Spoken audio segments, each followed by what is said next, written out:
U.S. President Donald Trump has renewed his tariff threats against Canada again. How should Prime Minister Mark Carney react? Well, joining me now for a deep dive into this is veteran pollster John Wright and Erin Morrison. And Erin used to be the head of comms for former NDP leader Jagmeet Singh. So let's start with this situation. Trump on late last week put out on Truth Social another threat. He's going to increase tariffs to 35%, largely impacting auto, steel, tariffs. We still don't know the details, and we don't know if this is bluff or bluster. John, what do you make of this? Well, the first thing that's become evidently clear is that dealing with fentanyl and immigration is simply a key to open the door for him to claim national security and say whatever he wants. Which is why Trump is saying he's doing it. Plus, we also know it's not true that Canada is a major source of fentanyl. So all of us who at the beginning said, well, let's solve this problem and we'll be able to move through the next one, are now realizing, even at this late, it doesn't matter. He's also decided to wield sanctions on other countries, including Brazil, if he just doesn't like the politics of what's going on there. So I think it's very unwieldy. The Prime Minister meeting with his cabinet and with the provincial premiers, the best thing you can do in this circumstance, I think, is to be calm, but it's managing the expectations of the Canadian public as well that really has to be taken into account. Erin, do you think Carney's doing a good job so far managing expectations of Canadians? I think Canadians' expectations are managed by virtue of the fact that knowing dealing with Trump is difficult. But I do think Carney, he's going to struggle a little bit. In the election campaign, he told everybody, I'm the guy who can sit across with Donald Trump, negotiate and win. And so far, everything Trump has demanded, Carney has said, yes, sir, on it, sir. But is that the short game or the long game? Right. I mean, how does one play with Trump? I mean, I don't think anybody's really cracked the code to that at this point. No, globally, no one has cracked the code to this point. The question is Carney the guy who can crack the code? And does that start with going from 2% to 5% of GDP for military spending, getting rid of the digital services tax, all the things that Trump has demanded and Carney has immediately agreed to? Is that step one of a bigger plan, or is Carney just reacting as it happens? We don't know. Time will tell. Let's talk about the First Minister's meeting next week in Huntsville. Premier Doug Ford invited Carney to go, and he's holding his meeting with Cabinet, as you said, tomorrow, John. Can they accomplish anything? Or is it just a really good sort of, we are working on this, a good visual optic? Well, there's two things that are going on. One is the Trump situation, but the other thing is the barriers in Canada and some of the key issues that, even Alberta Premier Danielle Smith has raised about, pipelines and issues like that. We also have the federal government and the provincial government in Ontario with their C5, Bill 5. Those are the things that are going to make a big difference at that table to see whether or not things can get done. Right. Okay, let's talk about the political climate and the chess game that's in Ottawa.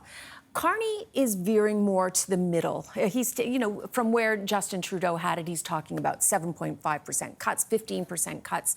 That's a potential of a lot of layoffs of federal workers.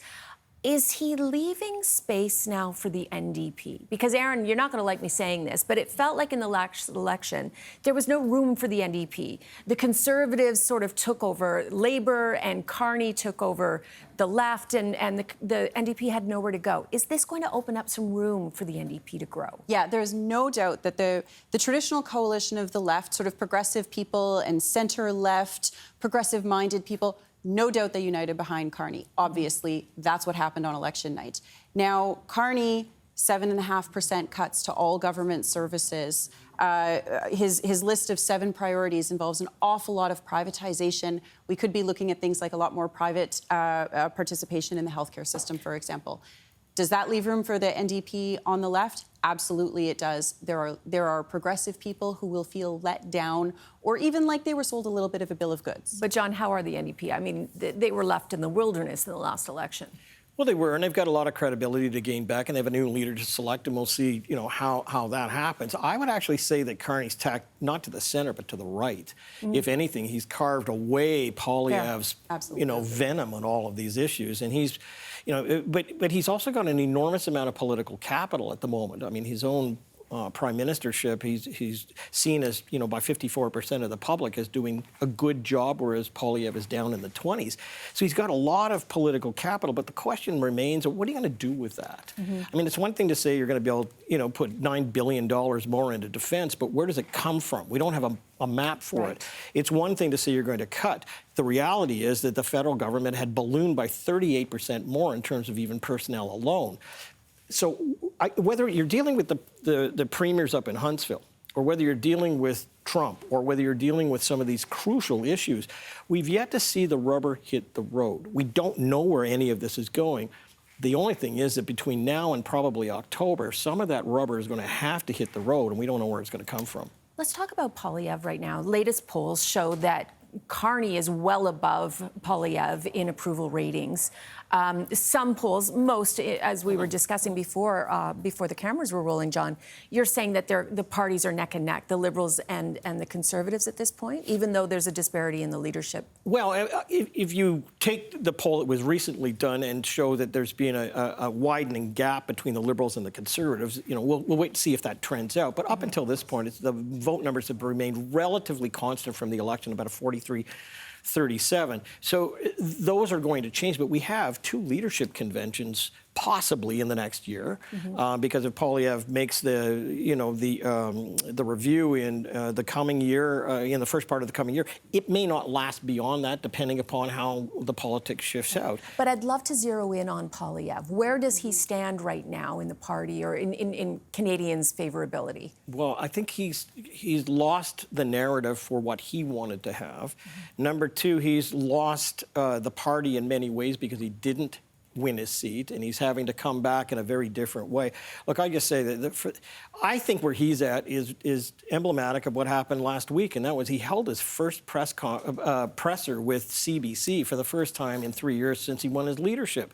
I mean, when was the last time that he went to CBC to even have some kind of an interview? And I think that just shows that he's lost all kinds of support, even within the Conservative movement, and he's having to change how he tactically deals with even beyond the by-election he's going to win.